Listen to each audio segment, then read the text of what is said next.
俄罗斯 KH-101 导弹生产数量翻倍，乌军组合拳歼灭装甲纵队。俄士兵开发神风反坦克地雷战术，德国国防预算严重不足，美国新核弹预算超700亿，日菲可在对方领土驻军。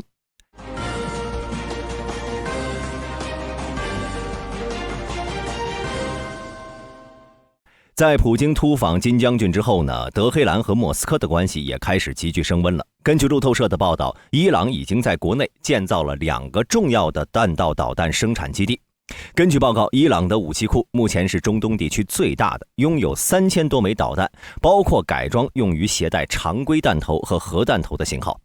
卫星图像显示，今年的3月和4月，伊朗在莫达雷斯军事基地和霍吉尔生产综合体建设了30多个新建筑，这些新建筑与导弹生产有关。建筑结构较为分散，可能是为了防止移动建筑物的爆炸可能影响相邻结构。很明显，伊朗认为敌对势力有可能突破自己的防空区域，袭击这些设施。不得不说，伊朗和俄罗斯的合作是普京的一步好棋啊。它使得俄罗斯在一定程度上能够逃避北约国家的制裁，从而继续生产导弹。英国皇家联合军种研究所的报告指出，2021年俄罗斯每年生产56枚 KH-101 巡航导弹，但到去年这个数字已经飙升到了460枚。伊斯坎德尔弹道导弹库存也从入侵前的50枚增加到了180枚。尽管俄罗斯在战场上发射了大量导弹，在2024年俄罗斯生产的导弹数量可能还要再翻一番。例如导弹这种高科技军工产品需要大量的电子元件，这些都需要俄罗斯从外国进口，而美国和欧洲的制裁没能阻止莫斯科获得这些关键元件。报告指出，俄罗斯一直保持着由爱尔兰公司制造的天线的充足供应，这些天线用于炸弹的滑翔套件。美国财政部本月宣布了一系列针对俄罗斯入侵乌克兰的新制裁措施，包括对和俄罗斯经济打交道的外国银行的处罚，以及阻止某些美国制造的软件和 IT 服务向俄罗斯出口的限制。但其效果如何呢？还是有待时间观察。KH-101 是俄军最常用的空射巡航导弹之一，可以携带400公斤的战斗部，有集束弹药，穿透、高爆甚至核弹头。然而其质量问题呢，一直饱受争议。早在2022年，美国国防部在简报中，一位不愿意透露姓名的官员谈到俄罗斯的导弹库存时说，虽然俄罗斯导弹数量众多，但其中大部分都是不合格的。这位美国官员没有明确说明俄罗斯导弹具体是哪里出现了问题，但他表示，要么他们没发射成功，要么没击中目标，要么在接触时没有爆炸。他认为俄罗斯空射导弹仅有1半左右能精确命中目标，但即便这样，俄军还有上百枚的空射导弹。大兵认为，在当前情况下，欧洲已经不能再保持绥靖的政策了，否则俄罗斯的导弹很难有打光的那一天。而这些含有欧洲电子元件的俄罗斯导弹会在乌克兰土地上对乌克兰人民造成深重的伤害。大兵之前出过好几期视频，解释了为什么俄乌战争中没有出现钢铁洪流，演变成了沟壕战。一个很重要的原因呢，就是俄乌双方对于反坦克地雷的应用已经到了无所不用其极的地步。俄罗斯为了突破雷区，甚至想出了一字长蛇阵，把坦克车当成天线宝宝，然后后一辆坦克踩着前一辆触雷坦克的尸体越过雷区。当然，这也导致俄军装甲损失率十分惊人。最近还有视频爆出，乌克兰第30机械化旅在地雷加无人机加火炮的组合拳下直接全歼了一支俄军装甲纵队。可以看到，俄军试图用一字长蛇阵快速突破雷区，然而在第一辆坦克踩雷后，俄军纵队的前进速度骤降，这给乌军无人机的机会，一辆无人机击毁了纵队末尾的俄军装甲车的发动机。这样一来，纵队中间的装甲车就进退不得了，只能乖乖的挨打。最后一辆装甲车受不了，想要逃离，没想到一开出一字长蛇阵的范围，就发生了猛烈的爆炸，很明显又是踩到地雷了。而俄军对于地雷也想出了新用法，但是碍于指挥系统效率低下，自然是不能像乌军那样打出组合拳，只能利用天线宝宝发动神风战术。最近还有一段视频显示，一名俄军士兵提着改造后的 TM62 反坦克地雷逼近乌克兰控制的一处楼房，然后迅速扔了进去，撒腿就跑。然而为了防止地雷被扔回来，这些改造地雷的引信被设置得非常短，同时内部8公斤炸药的威力也非常大，虽然最终建筑被炸塌，但这名投弹的俄军士兵也被波及。大兵查了一下后续这名士兵因为爆炸得了脑震荡，虽然是保住了一条命，但战场呢肯定也是不能上了，或许这也算是比较好的结局吧。根据地理位置，俄军炸楼的位置呢是位于顿涅茨克正面战线卡尔利夫卡水库以北的别墅区，当前俄军正在进攻这里的三角地带。一直在该方向实施进攻的俄军部队是顿涅茨克第1军第9摩步旅，属于乌克兰亲俄武装势力改编的，难怪会采用如此不要命的战术。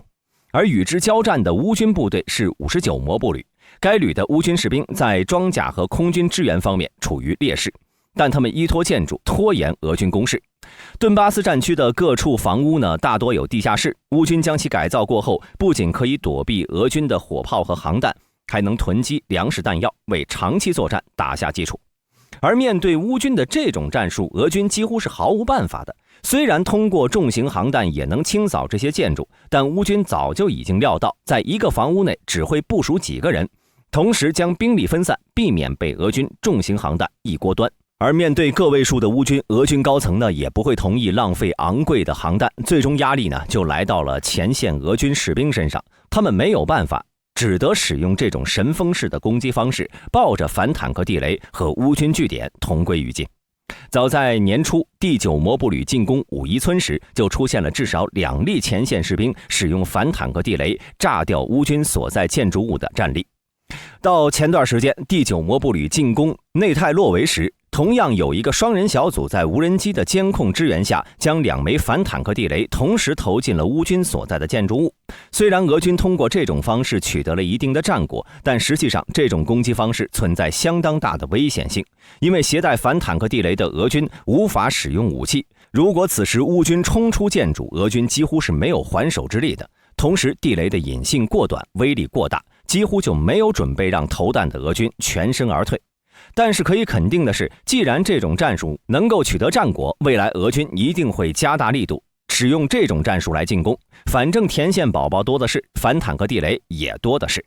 接下来我们来看一下战线。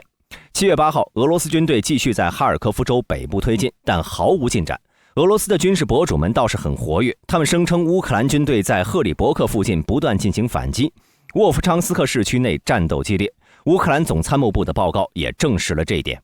而在库皮扬斯克，一些俄罗斯军事博主们忙着吹嘘，声称俄军对库皮扬斯克附近奥斯基尔河上的乌军控制的桥梁展开袭击，并迫使乌克兰军队撤退。但这些说法呢，没有实质性证据。在西维尔斯克和托列茨克，俄军没有取得任何进展。同时，乌军的反击已经在恰西夫亚尔开启，有视频证据显示，他们成功的反攻过运河，并在城东 K 区夺回了部分阵地。总的来说呢，俄罗斯军队的进攻多半是雷声大雨点小，倒是乌克兰军队的反击显得更为坚韧和有效。之前几期视频，有观众在评论区询问赫尔松方向的乌军在干什么，为什么不趁机发动反击？这里大兵统一解释一下。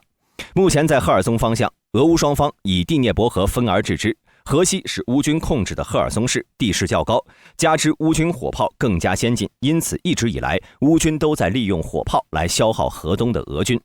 同时乌军也一直计划渡过第聂伯河，然而河东的地势呢是一个斜坡，乌军渡河之后处于海拔最低的位置，这使得他们对于俄军处于劣势，而且后勤问题也无法得到解决。因此对于乌军来说，最经济的办法呢就是利用第聂伯河这道天险，不断的消耗俄军，同时不定期的组织小规模渗透部队渡河进行破坏行动，强制牵制一部分俄军，并且为其他方向的战线减小压力。五角大楼在一份声明中表示，即使是诺斯罗普格鲁曼公司制造的合理修改版本的哨兵，也可能消耗1409亿美元，比该计划最初估计的777亿美元成本高出了81%。该公司表示，如果哨兵继续按照目前的道路进行，那么不进行修改，可能的成本将会约为1600亿美元。负责采购和维持的国防部副部长威廉·拉普兰特周一在与记者的电话会议上表示，这种成本增长是有原因的，但这不是借口。我们完全理解成本巨大的理由，但我们也知道不现代化核武器带来的风险。LGM-35A 哨兵洲际弹道导弹旨在取代空军已经有50年历史的民兵3核导弹。该导弹已经接近其使用寿命了。今年1月，美空军宣布，哨兵的未来成本预计将严重超出预算，足以触发被严重违规审查。这样的审查呢，有时会导致项目被取消。但国防部长拉普兰特表示，他决定继续使用哨兵，因为他认为哨兵符合几个标准。他对国家安全至关重要，并且没有更便宜的替代品可以满足军方的作战要求。LGM-35 哨兵将搭载 W871 型热核弹头，以取代现役的 LGM-30G 民兵3洲际弹道导弹上面的 W78 型核弹头，当量呢能在30万吨到45万吨之间调整。